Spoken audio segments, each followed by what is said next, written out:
40 രൂപ. ശരി.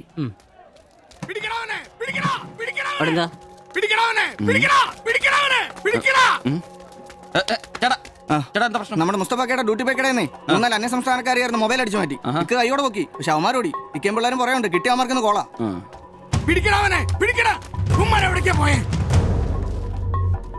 അത് എന്ത് വില? ഏത് ഇതോ? അല്ല അപ്പുറത്ത് നോക്കട്ടെ. ഇവനൊരു വരത്തനാന്നല്ലോ. ഇതാണെങ്കിൽ 350 രൂപ. കൊറിയാനാ ബാഗ് നോക്ക്.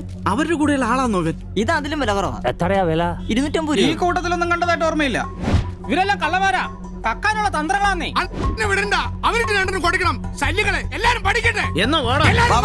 ഇത് വില കൂടുതലാ. വേണ്ട, എടുക്കു ബൈ, വില അഡ്ജസ്റ്റ് ചെയ്യാൻ വേണ്ട. എന്തായാലും നാട്ടിൽ നോക്ക്. നീയല്ലേ എന്റെ കടയിൽ നിന്ന് മൊബൈൽ എടുത്തേ? അല്ല, നിന്റെ കൂട്ടുകാരന്മാർ എടുത്തില്ലേ? എനിക്കറിയില്ല. നിന്റെ കൂട്ടുകാരല്ലേ എടുത്തേ? അല്ല, എന്നാടാ നീ പറയുന്നേ? എനിക്കറിയില്ല. നിന്നെ കൊണ്ട് സത്യം പറയിപ്പിക്കാൻ പറ്റുമോ നോക്കട്ടെ.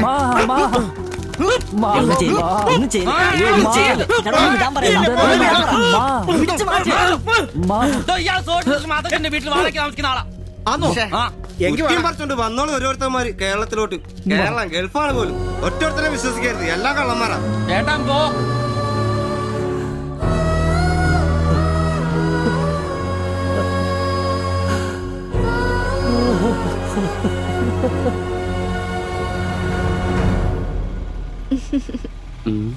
കുറച്ചു ദിവസമായിട്ട് വൈകിയാണല്ലോ വരുന്നത്. അത് പിന്നെ ഒരു ആശുപത്രി കേസ് ഉണ്ടായിരുന്നേ, അതുകൊണ്ടാ.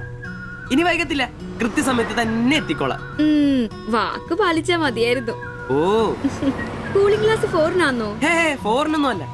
ഫുട്പാത്തില് ചൈനീസ് സാധനങ്ങൾ വെക്കുന്ന സുഖുവിന്റെ കയ്യിൽ നിന്ന് വാങ്ങിയതാ. 150 രൂപയായി. പക്ഷെ നല്ല ലുക്കല്ലേ? പിന്നെ ഇതിനിടയ്ക്ക് പള്ളിയിലൊക്കെ പോവാൻ എങ്ങനെയാ സമയം കിട്ടുന്നേ? പള്ളിയിലോ? ഓ, പള്ളി അങ്ങനെ പള്ളിയിൽ പോകാറൊന്നുമില്ല. പിന്നെ രാവിലെ ശില്പയെ കൂട്ടാൻ വരുമ്പോ തങ്കച്ചമ്പാസറ വായിന്ന് കേൾക്കുന്ന സുവിശേഷം മാത്രമേ ഉള്ളൂ. ഒരു ചുവന്ന കളറിൽ ഷർട്ട് എടുക്കാൻ മേലായിരുന്നോ? ചുവപ്പോ? അതെന്നെ, ചുവപ്പ് നന്നായിട്ട് ചേരും. എടുക്കാം, ചുവപ്പ് കളർ എടുക്കാം.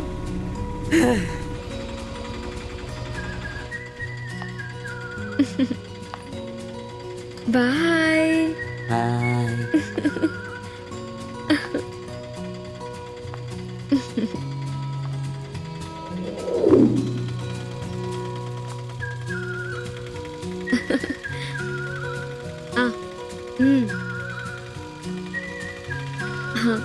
അപ്പൊ റെഡ് ഷർട്ട് ഇട്ടേച്ച് വരികയല്ലേ?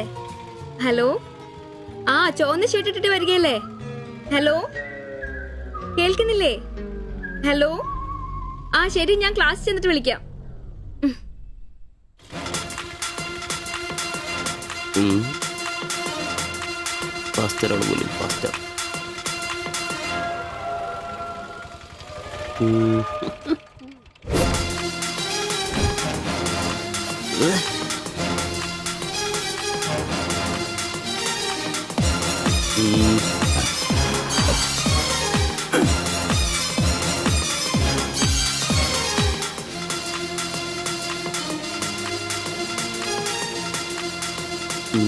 നീ നോട്ടം പോകുന്നില്ലേ? ഉണ്ട് പാസ്റ്റർ. ഞാൻ വിചാരിച്ചു നീ വല്ല പ്രച്ഛന്ന വേഷം എടുത്തതും പോയിരിക്കും. ഈ വന്ന നാട്ടുകാരെ കൊണ്ട് എന്റെ തന്തയ്ക്ക് വിളിപ്പിക്കും. യൂണിഫോം ഇടണം. അത് ശരി. ഡ്രൈവറുടെ സീറ്റിന് കാക്ക ഷർട്ട് ഇടണമെന്നാണോ ഡ്രൈവർ കാക്ക ഷർട്ട് ഇടണമെന്നാണോ നിയമം? എന്റെ പൊന്ന ആംബ്രോസെ, ഒന്നാമത്തെ ഓട്ടം കുറവാ. അതിനിടയ്ക്ക് നീ ഈ കോലത്തിൽ ഓട്ടോ ഓടിക്കുകയും കൂടെ ചെയ്താ പേടിച്ച് നാട്ടുകാരനകത്തിട്ട് കയറൂടാ. ആരായി ഡ്രസ് മേടിച്ചേ? ഞാൻ തന്നെയാ. നീയാ?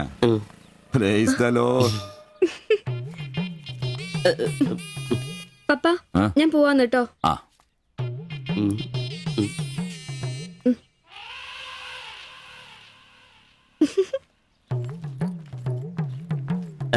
ചോപ്പ് നന്നായിട്ടില്ലേ? നന്നായിട്ടുണ്ട്. ഒരു കലത്തിന്റെ കൂടെ കുറവുണ്ടായിരുന്നു.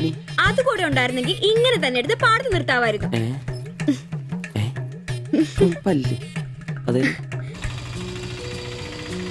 വീട്ടിലായിരുന്ന കൊണ്ടാണോ ഷർട്ട് നല്ലതാന്ന് പറയാഞ്ഞേ? എന്നാന്ന്? അല്ല, ഷർട്ടിനെ കുറിച്ചൊന്നും പറഞ്ഞില്ല. ഏത് ഷർട്ട്? ഈ ചുവന്ന ഷർട്ട്. ഓ, അതോ? ഞാൻ പറഞ്ഞല്ലോ പാടത്ത് കൊണ്ടുപോയി കോലായിട്ട് വെക്കാൻ കൊള്ളാമെന്ന്. ഓ, തമാശ. എന്നാ തമാശ? ഞാൻ ഉള്ള കാര്യമാ പറഞ്ഞ്. തലയ്ക്ക് വെളിവുള്ള ആരെങ്കിലും ഇങ്ങനത്തെ ഡ്രസ് ഇടുവോ? അപ്പൊ ഇന്നലെ പറഞ്ഞതോ ചുവപ്പ് കളർ എനിക്ക് നന്നായിട്ട് ചേരുമെന്ന്. എന്നാന്ന്? തനിക്ക് ചോപ്പ് കളർ ചേരുമെന്ന് ഞാൻ പറഞ്ഞുന്നോ? തനിക്ക് എന്നാ വട്ടാന്നോ? ഓ, ഓർമ്മയില്ല അല്ലെ? ഇന്നലെ രാവിലെ ഇതുപോലെ പോകുമ്പോ എന്റെ കൂളിംഗ് ഗ്ലാസ് നന്നായിട്ടുണ്ടെന്നും ചുവപ്പ് കളർ എനിക്ക് നന്നായിട്ട് ചേരുമെന്നും ശില്പയാ പറഞ്ഞത്. ഞാനോ? ആ. ഓ അംബ്രോസേ, ആ. അത് ഇയാളോട് അല്ലായിരുന്നു. പിന്നെ? എന്റെ ഒരു ഫ്രണ്ടിനോട് സംസാരിച്ചതാ ബ്ലൂടൂത്ത് വഴി. I am sorry. ഫ്രണ്ടിനോടോ? പറഞ്ഞത് പറഞ്ഞില്ല എന്ന് പറഞ്ഞ എന്നെ പൊട്ടനാക്കും അല്ലേ? ഓ, തനിക്ക് ബോധമില്ലേ? ഞാൻ സംസാരിച്ച തന്നോടല്ലായിരുന്നു, എന്റെ ഒരു ഫ്രണ്ടിനോടായിരുന്നു. ചുമ്മാ ഷർട്ട് കൊള്ളാം, ഗ്ലാസ് കൊള്ളാം എന്നൊക്കെ പറയാൻ എനിക്ക് വട്ടില്ല. Useless fellow.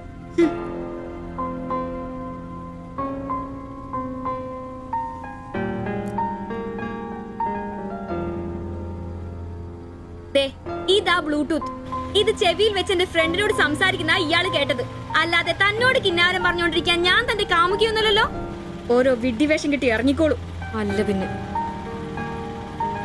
അവള് അപ്പനെ കെട്ടിക്കാനുണ്ടാക്കിയ ഒരു ചുവന്ന ഷർട്ട് അവസാനം അവള് പറഞ്ഞിട്ട് പോയൊരു ഡയലോഗ് ഉണ്ട്. അതെന്റെ കാതില് പിന്നെ മുഴങ്ങുക. അത്രയ്ക്ക് നല്ല ഡയലോഗ് ആണോടാ അത്? അവളെ കൊണ്ട് എനിക്ക് പറയിക്കണോടാ. ആംബ്രോസ് ഏട്ടാ, നിങ്ങൾ എനിക്ക് ഇഷ്ടമാണ്, നിങ്ങൾ എന്റെ കാമുകനാണ്, ഞാൻ പറയിക്കോടാ. ജയ് ജവാൻ ജയ് കിസാൻ. അല്ല, അതിനെന്നേലും വഴിയുണ്ടോ? അത് നീ എന്നോടാന്നോ ചോദിക്കുന്നേ? നിന്റെ ദൃഢപ്രതിജ്ഞ കേട്ടപ്പോ ഞാൻ വിചാരിച്ചു നീ വല്ല വഴിയും കണ്ടു കാണുമെന്ന്. എന്റെ മുന്നിൽ ഇനി പെരുവഴി മാത്രമുള്ളടാ.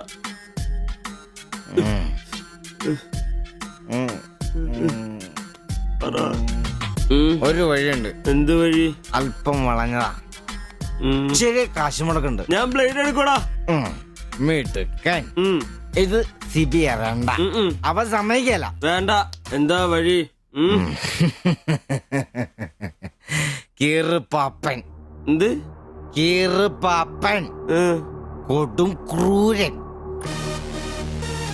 ആരാ? പാപ്പൻ സാറെ കാണാൻ വന്നോ? അപ്പോയിന്റ്മെന്റ് ഉണ്ടോ? ആ. വെയിറ്റ് ചെയ്യ്. ഓ.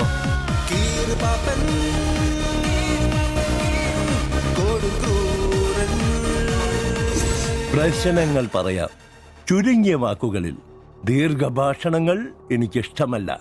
I don't like it. എന്താ താമസം? പ്രശ്നം പ്രേമാന്നേ. പെൺകുട്ടിക്ക് ഇവനോട് ഇഷ്ടം അങ്ങ് തോന്നണം.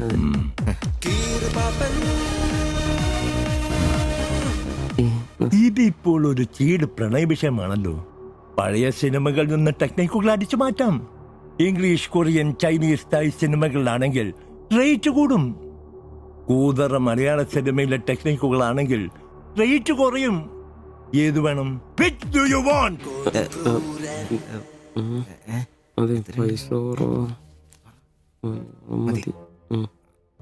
മലയാളം മതി. പുവർ മലയാളം. Chi Rho Chi Rho ചവൻ. നായികയ്ക്ക് നായകനോട് പ്രേമം തോന്നണം. 80-90 കാലഘട്ടം മലയാള സിനിമ ചീപ്പ് റേറ്റ് ആണ്. മോൾ തന്ത്രം മതി. Yes boss. Of course. Boss, നായികയെ അപ്രതീക്ഷിതമായി ആക്രമിക്കുന്ന വില്ലൻ, നായികയെ രക്ഷിക്കാൻ വില്ലനെ നേരിടുന്ന നായകൻ, വില്ലൻ പരാജയപ്പെടുന്നു. അപ്പോൾ നായികയ്ക്ക് നായകനോട് പ്രേമം, ആരാധന. പെൺകുട്ടികളെ വളയ്ക്കാൻ ഒരു കാലത്ത് സജീവമായി ഉപയോഗിച്ചിരുന്ന ടെക്നിക്കാണിത്. ഇപ്പോൾ ആരും ഇത് ഉപയോഗിക്കുന്നില്ല boss. Good, very very good. പിന്നെ 5000 ക്യാഷ്, ആളുടെ പേര്, സ്വഭാവം, തൊഴിൽ, പിന്നെ സഞ്ചരിക്കുന്ന വഴി, കൃത്യം നടത്തേണ്ട ദിവസം ഒക്കെ ഒരു വെള്ള പേപ്പറിൽ എഴുതി കൊടുത്ത് രസീത് വാങ്ങണം. നിങ്ങൾ എന്ത് ചെയ്യണമെന്നും ഞങ്ങൾ എന്ത് ചെയ്യണമെന്നും അവിടെ നിന്ന് പറയും. എവിടെ? അവിടെ.